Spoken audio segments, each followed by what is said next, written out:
টানা বৃষ্টি এবং ভারতের ডম্বুর ও গজলডোবা বাঁধ খুলে দেওয়ায় বন্যায় প্লাবিত হয়েছে ফেনী, নোয়াখালী ও কুমিল্লা সহ কয়েকটি জেলা।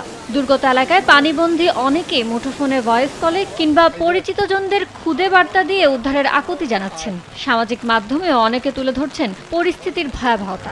যদিও বিদ্যুৎ বিচ্ছিন্ন হয়, বন্যা দুর্গত অনেক এলাকায় ব্যাহত হচ্ছে মোবাইল সেবা। ডাক, টেলিযোগাযোগ ও তথ্য প্রযুক্তি উপদেষ্টার দেওয়া তথ্য মতে প্লাবিত ১১টি জেলায় মোট ৬,৯৮৬টি টাওয়ারের মধ্যে ৫,৪৭৬টি সচল আছে। অচল টাওয়ারের টানা বৃষ্টি এবং ভারতের ডম্বুর ও গজলডোবা বাঁধ খুলে দেওয়ায় বন্যায় প্লাবিত হয়েছে ফেনী, নোয়াখালী ও কুমিল্লা সহ কয়েকটি জেলা। দুর্গত এলাকায় পানিবন্দী অনেকে মুঠোফোনে ভয়েস কলে কিংবা পরিচিতজনদের খুদে বার্তা দিয়ে উদ্ধারের আকুতি জানাচ্ছেন। সামাজিক মাধ্যমেও অনেকে তুলে ধরছেন পরিস্থিতির ভয়াবহতা। যদিও বিদ্যুৎ বিচ্ছিন্ন হয়, বন্যা দুর্গত অনেক এলাকায় ব্যাহত হচ্ছে মোবাইল সেবা। ডাক, টেলিযোগাযোগ ও তথ্য